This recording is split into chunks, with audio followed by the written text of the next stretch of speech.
As ECHO's Chief Executive, it's a great honor for me to welcome you all today to ECHO's 2020 Virtual Summit. This is the fifth in our series, which is very fitting as it's all about the F words. In this instance, fear, fairness, and furlough. To very briefly set the scene, ECHO conducted some research into people's reactions to COVID, and we found that a couple of things, which I'll share with you.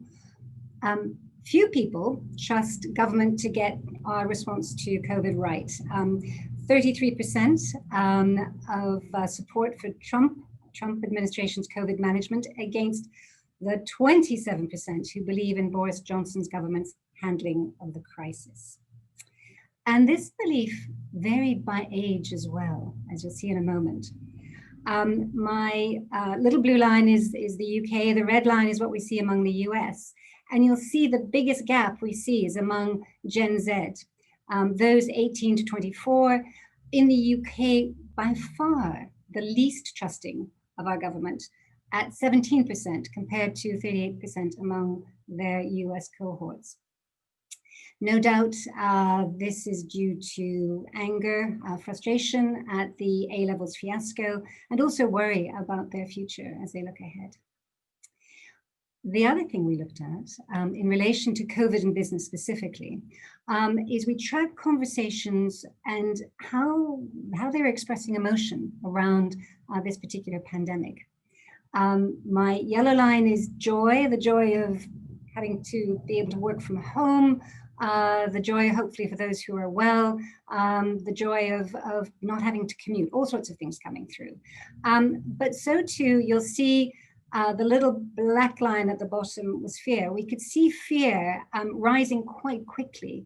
And then at about May time, anger starts to overtake fear and overtake it quite significantly. And this is anger and frustration as people look at further restrictions ahead. They're dealing with continued lockdown, and also they're looking at the issues around furlough, those who've been disadvantaged, unable to qualify, or even those who may be abusing the furlough system. So with us today to help untangle these issues on fear, furlough, and fairness, I'm just so truly delighted to welcome Sir Howard Davies, Chairman of NatWest and former Deputy Governor of the Bank of England, in conversation with my great friend and fabulous journalist, Matthew Gwyther. Matthew, over to you. Sandra, thank you. I've known Howard for 20 years, so I'm the one responsible for his diary that he did for Management Today for many years. And despite the fact that he was the creator and the chairman of the Financial Services Authority, Director General of the CBI, a McKinsey consultant, an HM government diplomat, Deputy Governor of the Bank of England, a board member of the Pru, Morgan Stanley, Chairman of Phoenix, Chairman of the Booker Prize Judges, Director of the London School of Economics. He's always been, in my opinion, a true journalist monkey. And I get the sense that we are really in dark times at the moment, not feeling so great about GB PLC. So I wanted just to quickly remind myself and you of a joyful piece that he wrote back in 2011 when attending a cricket match in Australia. It was a warm and sunny lunchtime at the Sydney Cricket Ground, he wrote. One of my sons had just been to the members' bar for a round of schooners of Victoria Bitter. I glanced up at the scoreboard to note that England was 605 for 8, while Mitchell Johnson was preparing to serve up 6 more tempting pies to Graham Swan. Opposite us, the Barmy Army sang, "Your next queen is Camilla Parker Bowles" to the tune of Yellow Submarine. A gloomy Australian in the next row offered the friendly thought that bloody Poms shouldn't be allowed in this stand. Now, Howard, I bet you remember that pretty well.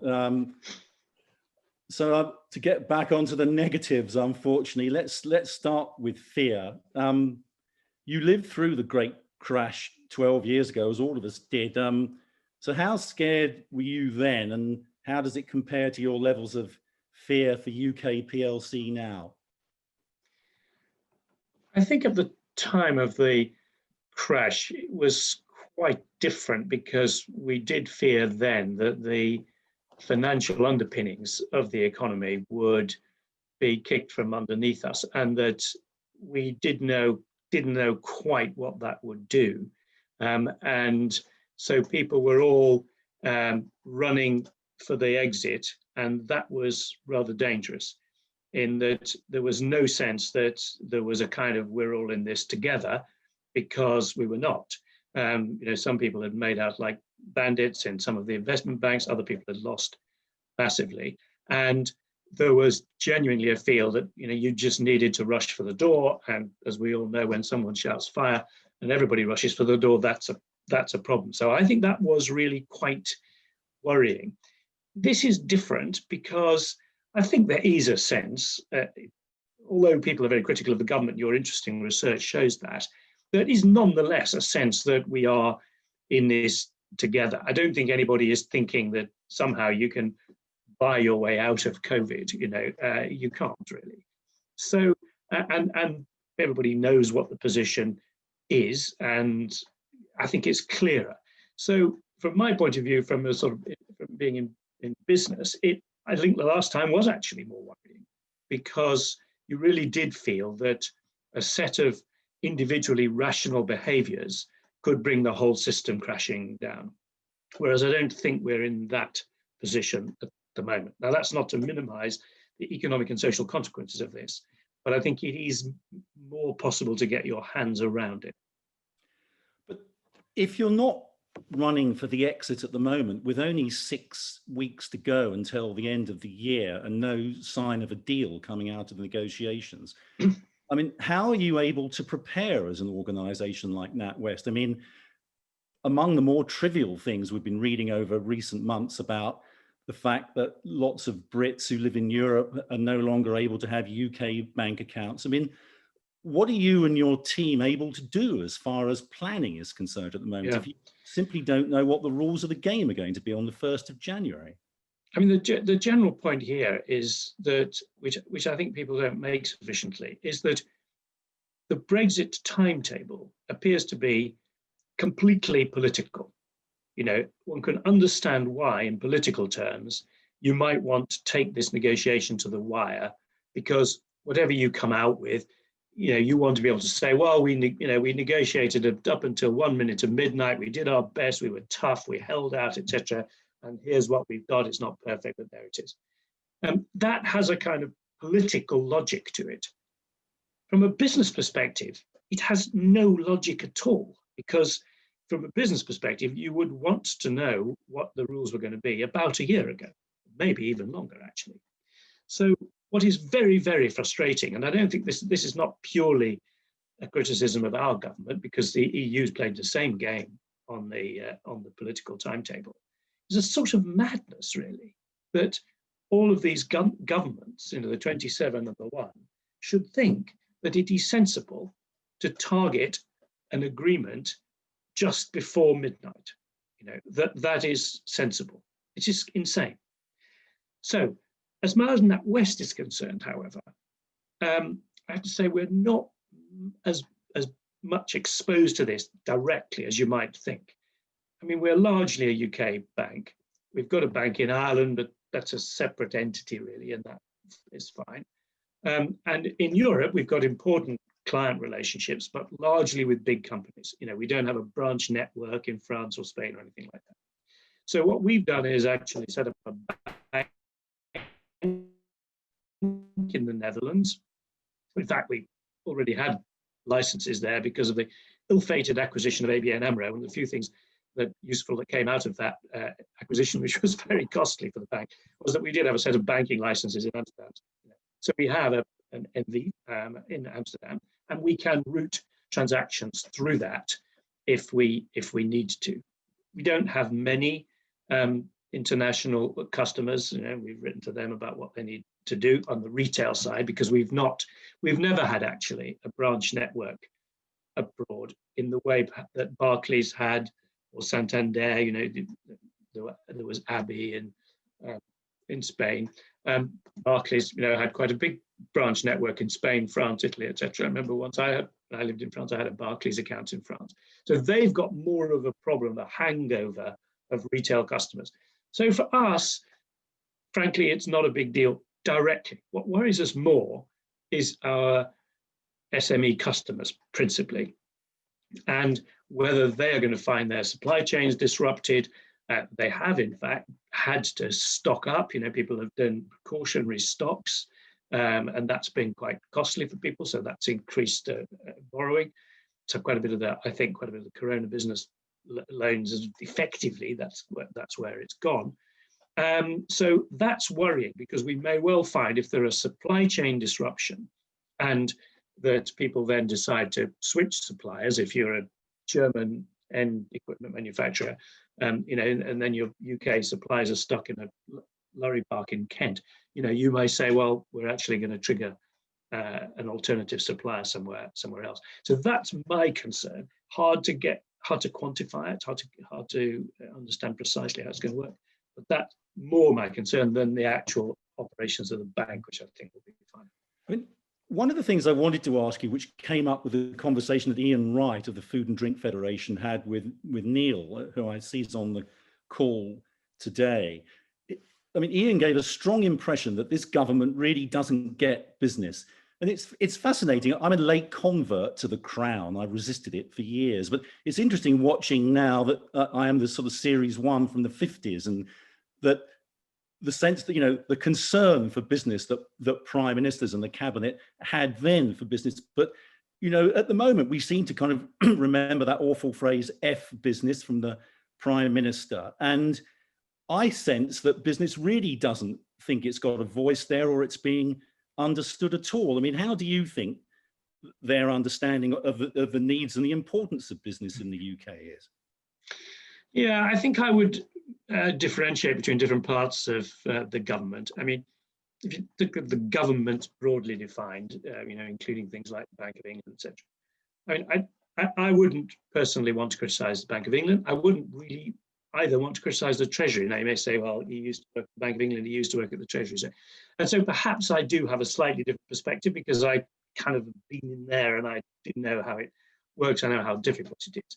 But I can certainly say that on designing the loan schemes, the bounce back loans and all of that, that the Treasury have been pretty communicative with us. Now, it's all been done in a rush, but we know why it was done in a rush. You can't really close down the economy and then say, well, and we'll think in a couple of months' time about how we deal with that. You have to deal with it straight away, and that some by and large solutions were reached. But I honestly would not complain about the Treasury. I think there's a more fundamental problem on Brexit, which is referred to, which is that, most of the business community, as we know, doesn't think it's a bright idea. That's not everybody. There's some high-profile people who don't, but the CBI and most of the chambers of commerce and all of that, they didn't think it was a great idea. So the people who are managing that process tend to think, well, we know what the business community is going to say. They're going to say, why don't you stop the whole bloody thing? So that, I think, is not great. And I think that I've heard people like the Road Haulage Association complain that they're just not listened to in terms of what the actual practical implications are. So that's not primarily my experience on the banking side. Though it is fair to say that a lot of people in the city had hoped that financial services would feature more largely in these negotiations, which they have not done. And so firms are having to find workarounds of the sort that I've described in order to carry on doing their business, which is not ideal either. But I mean, isn't it crazy that they seem more concerned about our fishing industry than they do about financial services, when we know how tiny, how minuscule our fishing industry is? But because it's sort of a political hot potato that plays well in the tabloids, you hear more about that than you guys in the city, who, for good or ill, you pay vast amounts of tax towards the exchequer. Yeah, it's odd, but it's true in France too. So, it takes two to make fish a big issue, and the French and the Spaniards are making it a big issue as well. So I don't think that's a uniquely British sort of quirk. But it was something where the fishing industry was quite vocal in the Brexit talks. They were one of the few people who were actually supporting Brexit. I mean, one of the few sort of industry groupings, if you like, that was pro. So I can see why the government feels, well, if we can't satisfy them, who were actually one of our few supporters in this campaign, then we're in trouble. So I can understand why, but yeah, you're right. On a rational basis, doesn't make a great deal of sense. How do you think it feels to be a civil servant at the moment? Because you began your career in the Foreign Office, you then went to the Treasury, and certainly in the last year, and certainly until Dominic Cummings departed, I think there was a strong sense that they were being sort of undermined, hugely criticised, and you've worked with them a lot subsequently when you did the airports investigation. So yeah. Tell me, do you think they've been unfairly treated, or did he have something that they were a bit of a blob and made, exciting sort of adventurous progress in different areas hugely difficult for any government that only had 4 or 5 years to get anything done? There's a tiresome continuity here. If you recall, Blair at one point said, "I've got the scars on my back from dealing with the civil servants, who are objecting to what I want to do." And then you had Cameron, who made an assault on senior civil service pay and said anybody who got paid more than the Prime Minister, there had to be some sort of public disclosure and explanation as to why one should, etc. So this is not absolutely new here. We've got a set of, another set of ministers who want to do things, and they've got Sir Humphrey coming in and saying, "Excuse me, Minister, that's a very brave decision," and explaining why it doesn't always work. But that's a lot of continuity there. What is slightly different this time is I think that a number of senior people have been removed quite clearly, and that's quite worrying to people down below. Because they felt that in the past that they could kick civil servants around, but the cabinet secretary was still there and the permanent secretaries were still in place who could sort of fight their corner. But that's not happening. I mean, it's been quite a big change. One of the interesting things recently I noticed in the financial world, Moody's downgraded the UK government and did so partly on the basis that the debt was rising, and you can all see why. But they also said that they were worried about the stability of institutions and governance.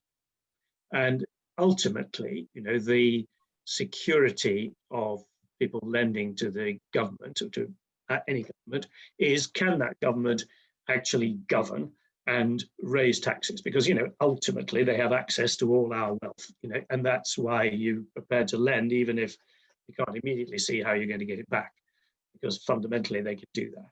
And Moody said, well, we're anxious about the fragility and uncertainty of British institutions, and therefore we're downgrading, not because we think it's gone from 110% of GDP to 115% of GDP, but because we're now uncertain about the government's ability to raise taxes. Now, that is partly their perception that the sort of administrative coherence and administrative solidity of the UK is under some threat. So I think this is a hazardous game, actually. And it's always been, I thought Blair was ridiculous to complain about the scars on his back. And Cameron too, to sort of say, we've got to press down on salaries, and they lost a lot of people there because relative pay changed a lot. I mean, Gordon Brown, had a pay freeze, Osborne had a pay freeze for civil service for a long, long time, which altered relativity pay. I think a series of governments have played fast and loose with our administrative infrastructure, and eventually those chickens come home to roost, I think. Did you come across Cummings much in your years involved with government? No. But I mean, what opinion have you formed of him and his influence over the last year? I've never met him at all. And I could only have the conventional view, which is he seems to be a very effective, if perhaps a little bit unscrupulous campaigner. But it would appear not particularly suited to continuing day-to-day administration of government. But, you know, that's a conventional view. It's not based on any insight that I have. Now you mentioned Moody's. Now the headline in the FT this morning is Sunak faces worst hit to UK finances since Second World War. It seems to me that Sunak's had a pretty good run over the last 6 to 7 months. He's been, you know, handing out the cash and keeping the show on the road. But what's going to happen next week? Because there's going to be a reckoning, isn't there? And we're going to get an idea of, you know, how much we are in the hole for now and how we're going to have to raise taxes to get some of that back and put us more on an even footing. Yeah, well, the Chancellor's done pretty well, obviously, in public opinion. Of course, it's always easier when you're giving money away. It tends to be a tiny bit more popular than bringing it in. I think that the big issue, and where I hope that he will begin to address this next week, is that it's one thing to have a big cyclical deficit. You know, we all know why there's a big deficit this year, because the government shut the economy down deliberately. And so the fact that the government then accumulates a large additional chunk of debt, much of it's actually bought by the Bank of England, because it has shut the economy down for some very clear reasons, that doesn't particularly bother me, because in principle, you know, once we get rid of this thing, then we reopen the economy and we go back to where we were.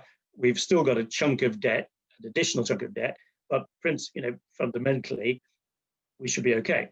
The big issue is, do we have a structural deficit now? In other words, when we get back to some kind of normalcy, do we still have a big deficit? And I fear that probably we do. Now, that's what we are going to perhaps learn some more about next week.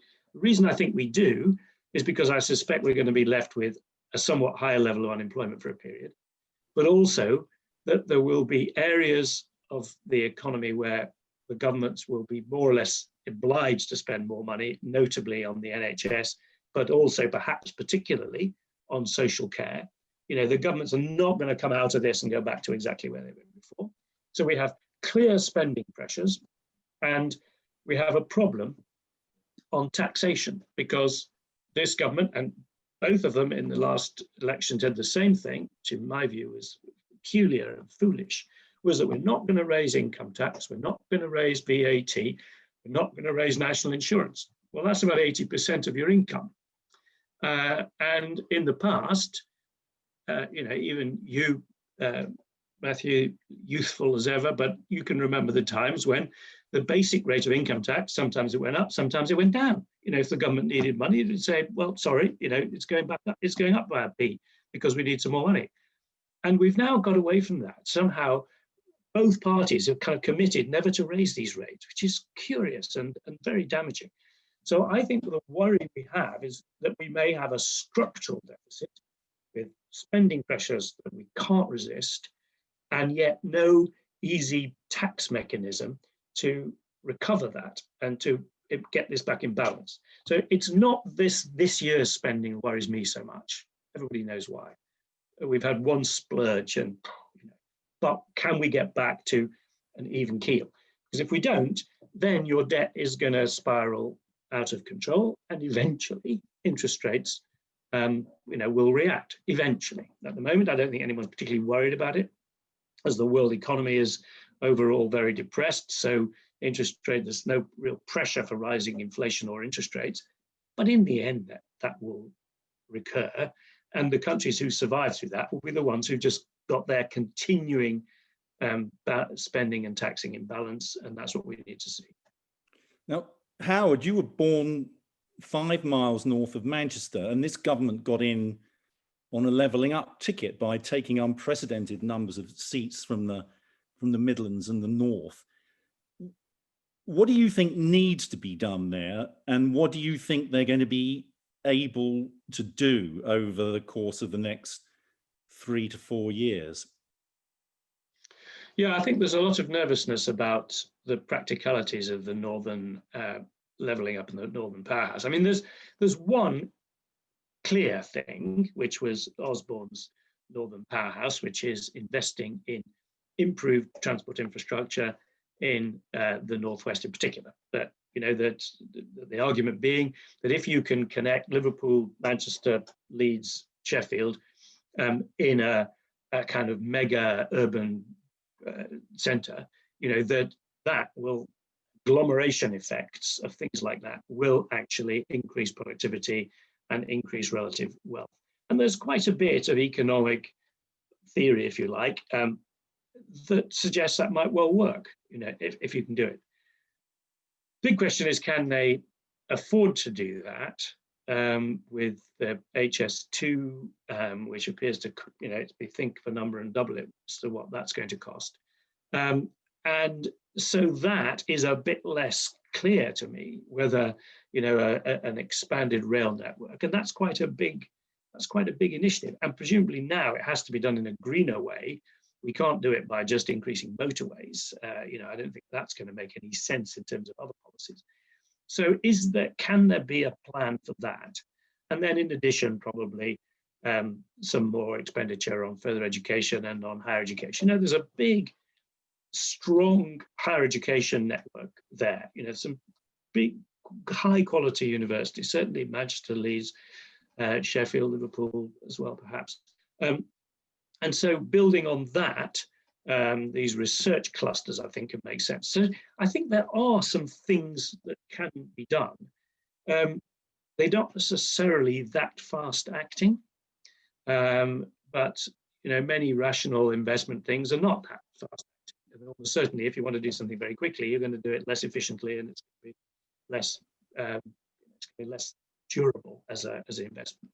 So I think that they need to set some aspirations which are more realistic over the long term. Have one or two, I'm not stupid, you've got to have some high profile projects so you can show people you're doing something, and hope that you can build on the strengths. What worried me more, is Osborne was his sort of March of the Manufacturers thing, and there's not much evidence that a sophisticated high cost country can increase its share of manufacturing in GDP once it's fallen. There's practically no evidence of that at all. And ours is kind of where you'd expect to be. I mean, our manufacturing in GDP is about 11%. It's the same in France. Yeah. With all of their national champions and all of that, it's the same. So there's something structural there that is very difficult to overcome. And I hope we don't waste a lot of money trying to change that. Right. Now, you mentioned Manchester University, which I don't think covered itself in glory last week by trying to put its undergraduate sort of almost, behind barbed wire, and they tore it all down. So one of the things we talked about when I wrote a piece in the Times in the summer was about young people now. And Sandra has highlighted the kind of anxieties that they feel. And you said something very interesting and thoughtful, I thought, about working from home and the effect on young people. And you were talking about your graduate recruits within NatWest and what it must feel like for them joining the company in September or October and never actually seeing not only their line manager, nor you maybe kind of walking the floor. And what a strange and awkward and disconcerting world that must be for the young, whether it be, at school and doing O and A levels and being at school and working from home one day, depending if a kid's got COVID in the class. But what do you think the answer to this working from home thing is? Because I don't think we're going to go back to 5 days in the office. Finance directors aren't going to allow it. We're going to be seeing the footprints going right down to save costs. Yeah. No, it is a serious point. I mean, I was in yesterday and wandering around our dealing floor, because we do have quite a lot of people who have to be there for all kinds of regulatory reasons. And actually, they were all saying that was great to be back in the office, and they were hugely relieved because their living circumstances are not great. And I wasn't surprised. I was struck by the extent of it, but what Sandra talked about, the proportion of younger people who are disaffected by the government. I guess that's a kind of shorthand for being disaffected generally with their lot, because in addition to the ones who are still employed, our graduate recruits, at least they've got a job and they're getting paid. So, let's not cry too many tears for them. But what is interesting is that about and we can see this from our own data on people's finances, about 1 in 5 people in the country as a whole have suffered a 20% fall in their income. Now, it's not as catastrophic as it might sound, because they've also actually had quite a significant reduction in their expenditure. They just haven't gone out and they haven't had to commute, etc. But 1 in 5 have seen 20% reduction in their income. If you look at young people, the 18 to 24 in London, it's 1 in 3 of London young people have suffered at least a 20% drop in their income. That's a lot. And that's, of course, all of the people who work in Cafe Nero and Pret and all the all bar ones, all of those people on whom you and I depend on a Friday night for our pint and all, that's been really catastrophic. And so those people have suddenly found, that they are significantly less well off, and they look and they see, what is the prospect? Is that coming back? And the thing that is least likely to come back quickly is very crowded venues in the center of cities, where you have to be on a crowded tube to get to it, and you're then sort of like this when you're there. And most of us could say, well, some people will rush back to that, but a lot of people will not. Yeah. So we've had a position where we've really cut off the prospects of those young people, and that sort of links into your working at home thing, because the lifestyle of those people has been, well, you're in the office all week, and then on a Thursday night and a Friday night you're in all bar one, and you're organizing your weekend. And that's all gone as well. So there's a serious disaffection, I think. And I believe that we need to try and think very hard about that. Now, at the bank, we're trying to add in things to our graduate program. I did a session last week for them on the global financial regulation and stuff that I kind of write about, and a special thing for them to try to sort of give them more content and bring them in. But there's a limit to what you can do while they're still remote. But the current rhetoric from the government is all about, so we hear about the vaccine, and there was on this morning saying, it's going to be for the over 80s and people in care homes, will get the vaccine quickly. So I suggested to my wife, maybe I should put her in a care home, then she could get vaccinated, and then she could see the children and grandchildren over Christmas. Oddly, she wasn't attracted by this scheme, but she's a difficult woman. But I think that all of what we hear at the moment is all about the problems of the older people and their, etc. And what are we doing for the young people, except putting fences around them if they're in universities, making them seem to be like a problem.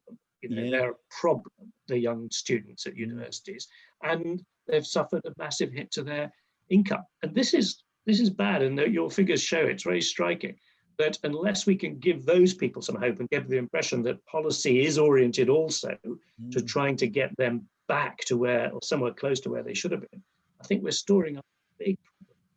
Yeah, I mean, the other thing you said, which really struck home with me, was you lose that serendipity of bumping into people in the lift or the corridor when, there might be somebody 2 stages up the management chain where you could say something particularly sort of perspicacious and get noticed. And, your ability to sort of advance will be completely changed if you don't have that face-to-face. But anyway, listen, I've got one final question for you, because we're coming towards the end of the time that we've got before you get other questions.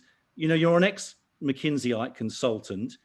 It seems to me the consultants have taken a bit of a drubbing over the last couple of months. It's obvious that government, when it was in extremis earlier in the year, were employing vast numbers of them at huge cost.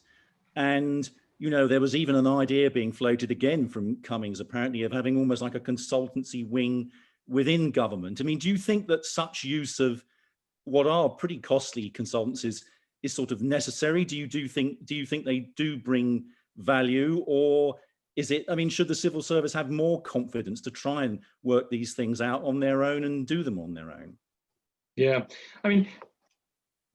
it's not surprising when you have such a discontinuity and a dramatic requirement to do a lot of things very quickly. It's not surprising that in those circumstances you reach for the consultancy tool. Most businesses would as well. When there's a genuine discontinuity, we had no plan to deal with this, and we've got to, and it would be odd if you had 20 people sitting in a room somewhere who were, just waiting for this opportunity. People would have said, what the hell are you doing with that additional cost burden? So it's not surprising that that happened. I think there is a problem though, and which links into what we were saying earlier about the way in which the civil service has been treated by this government and previous governments, is that, if you go in routine denigration of your employees, then it's not surprising that you're not having the people who can adapt quickly and who are enthusiastic and will go the extra mile for you. Why would they? I mean, which business would ever have the chairman stand up and say, do you know, the problem with this business is my staff are rubbish. They're idle, they don't work, pen pushers. I mean, it'd be insane to take that approach, even if you thought it was true. It would just be mad. And yet the government thinks it can do that. And then a big crisis occurs and says, well, come on, organize yourselves, get this doing. And so it doesn't happen. So they find themselves employing consultants. So I would be, I think that's one of the dimensions to it that's a problem. What you've got to always look at if you're a consultant, and I've been a few years on the other side of the fence, is, are you being taken on genuinely to do something that is really important and is not something that could have been predicted? In which case, fine. Or are you ending up doing stuff which is clearly continuing work, which is clearly core part of the business, and then having a consultant do it is expensive and not a good way of doing it. And I fear that in some cases, I've heard of lots of consultants working in each individual health authority, sort of reorganizing things. You think, can that really be right? So I think you've got to be, you've got to be careful and discriminate between good and bad use of consultants. It's going to be difficult to say no to anything to do with the NHS over the next few years, isn't it? But do you feel if we went back to 1946, we would create it in the same way as they did then and we've got now? Or do you think it is time for a new look at how to do it better, more efficiently? That's a big topic to launch into at this point. I think that's very tough. I'm sure that if you were designing it from scratch, you'd have some kind of safety valve in there, some kind of charging system, but that's politically. Okay. Look, Sandra, I know I'm being prodded remotely to hand back to you, but for the time being, Howard, thanks very much. That was a terrific conversation, and I think Sandra's going to open it to some other people who are watching in at the moment. Please forgive me. I love the exchange between the two of you, but I know we do have a lot of questions. We'll probably only have time for one, possibly two. Maybe I can call on Tim Lefroy. You've just posted a quick question. Would you like to unmute yourself? Tim, yeah, if you can unmute yourself. Hello, Sir Howard, Tim Lefroy. We discussed graduates, people in your business. We've discussed leveling up. You've covered a whole horizon for us. What about the left behinds in society? Are you hearing any useful or constructive policy initiatives coming forward to address what seems to be an increasingly divided society? Yeah, well, the one of the big policy areas which has been languishing, I think, is further and higher education and the link between the two and how we prioritize. Because the conventional answer to your conundrum is lifetime learning and retraining and all of that. And and there was a review by Philip Auger, a rather interesting review, which was published about 18 months ago, I think now, which looked at what we're doing on student fees and student loans, but also what we're doing on FE and how we reconcile the different degrees of investment in those two areas, and then how we make FE more accessible to people, mature students, etc. And indeed some HE as well, because it's quite difficult to get loans to go to do a master's or something, which some parts of your left behind are in that category. And that has, is gathering dust as far as I can see. I mean, the government have not responded to it. Unfortunately, it was commissioned by Theresa May and here before she left, but it is still live as a policy question. So I think that my short answer to your question is that we need to go back to what Augur made some interesting and I think quite sensible recommendations, particularly about FE, and look and see what we can do to provide much better routes for people who need reskilling and some financial support for that. Because otherwise, you say, you're going to be a lot of people who are going to be dumped, and particularly this time around, whereas when we had a lot of over 50s who'd left the workforce in the 80s, they mainly left with actually rather good final salary pension schemes, because that was not mostly what the people had. Now that's not so much the case. Now, there's still some who've been in the workforce for 30 years who've got a decent amount of final salary, but the pension provision for many people is not great. There's been a big reduction, and as people are retiring from now on, it's going to be much tougher. So we've got to keep people in the workforce for longer, as far as we can, because they just don't have a comfortable index-linked final salary pension scheme to fall back on. So it's an even more crucial point now than it was before. Thank you, Tim. Thank you, Sir Howard. Last question, if we can make it fairly brief. Rosie Halfhead, if I can call on you. It's a question aligned almost to that area. Fascinating discussion and conversation, but I would like to ask quite simply, is GDP fit for purpose? Shouldn't there be other factors? And Bill Becker thinking about environment, thinking about the inequalities, thinking about well-being. Other countries are exploring this. Why aren't we? Yeah, well, we are. I mean, there's when I was at the LSE, we actually had quite a big research group. Richard Layard, Lord Layard, has done a lot of work on this, and so I don't think we are internationally behind on this. And you're right that GDP is a very strange tool, and it doesn't measure a lot of things. I mean, it doesn't measure a lot of childcare, it doesn't measure housework, it doesn't, and can be somewhat misleading. However, my own view, maybe I'm a bit old-fashioned about this, is that I feel that to try to replace it with some completely different measure. The only people who've tried to do it, I think, of Bhutan, and I'm not sure that's exactly a model for us. But I think you need to supplement it. And I do think that looking at what really concerns people and where people's life chances deteriorate, and then orienting policy towards those areas is quite a significant, could have quite a significant impact on policy. So Richard Layard, for example, has focused on mental health. And if you look at the problems that people encounter in their careers, and often where destabilizing things happen, which leave them poorer for a long period of time, it's often around mental health, actually.